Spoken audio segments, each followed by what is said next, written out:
آج معاشرے میں نام نہاد عالموں نے طرح لوگوں کی مال و آبرو حتیٰ کہ دین و ایمان کو بھی داؤ پر لگا رکھا ہے۔ اس کی ایک جھلک اس واقعے میں دیکھی جا سکتی ہے۔ اس واقعے کو پڑھیے اور خود کو ایسے عاملوں سے بچائیے اور اپنا تعلق اللہ سے جوڑ کر خود کو شریعت کا پابند بنائیے کہ سب مشکلات کا واحد حل یہی ہے۔ حضرت مولانا حکیم محمد اختر رحمۃ اللہ علیہ فرماتے ہیں کہ ایک صاحب میرے پاس آئے کہ میرا کاروبار ٹھپ ہے۔ میں نے پوچھا کہ اس سے پہلے کہیں گئے تھے؟ ان صاحب نے کہا کہ ہاں، ناظمہ آباد میں ایک عامل کے پاس گیا تھا۔ اس نے پوچھا کہ کیا شکایت ہے؟ میں نے کہا کہ میرا کاروبار ٹھپ ہے۔ اس نے کہا کہ تمہارا نام کیا ہے؟ پھر میری اماں کا نام پوچھا۔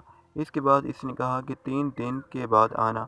میرا جو موکل ہے وہ جادو یا کالا عمل جو ہوگا تلاش کر لائے گا، لیکن اس کی فیس 500 روپے ہے۔ انہوں نے 500 روپے دے دیے اور 3 دن کے بعد گئے۔ کہا کہ جب میں وہاں گیا تو اس نے مٹی میں لگا ہوا ایک کاغذ اور کتھا چونا لگا ہوا ایک کپڑا مجھے دیا، جس میں 11 سوئیاں چبھی ہوئی تھی، اور اس کے اندر ایک کاغذ تھا جس میں 3 مرتبہ لکھا تھا کاروبار ٹھپ، کاروبار ٹھپ، کاروبار ٹھپ، اور میرا نام بھی لکھا ہوا تھا اور صاحب میری اماں کا نام بھی لکھا ہوا تھا۔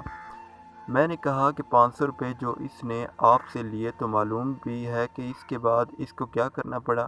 کاروبار ٹھپ تو اس نے آپ سے پوچھ ہی لیا تھا، فرق صرف یہ ہے کہ آپ نے ایک دفعہ کہا تھا، اس نے 3 جگہ لکھ لیا کاروبار ٹھپ، کاروبار ٹھپ، کاروبار ٹھپ، اور آپ سے آپ کا اور آپ کی والدہ کا نام بھی پوچھ لیا تھا۔ اس میں بھی اس کے موکل کا کوئی کردار نہیں ہے۔ اب آپ سے جو 500 روپے لیا ہے یہ صرف 11 سوئیوں کا دام ہے۔ ایسا نفع بخش بزنس کہاں ملے گا؟ آپ بیکار عاملوں کے پاس جا رہے ہیں۔ آپ بھی یہی کام شروع کر دیں۔ جو آئے اس سے پوچھے کیا شکایت ہے، کیا کاروبار ٹھپ ہے؟ وہ کہے گا ہاں۔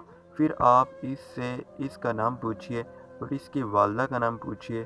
بس کاغذ پر 3 دفعہ لکھ دیا کرو کاروبار ٹھپ، اور گملہ میں مٹی ڈال کر اس کاغذ اور ذرا سے کپڑے پر مٹی لگا کر 11 سوئیاں چبھو دو۔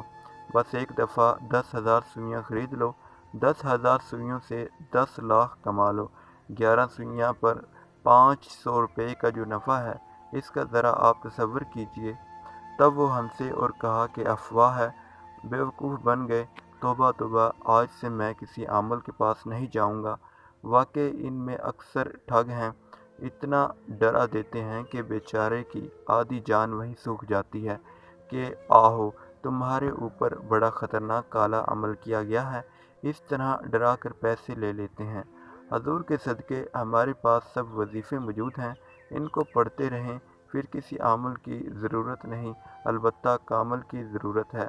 اس لیے عامل کو نہ تلاش کرو، کامل کو تلاش کرو۔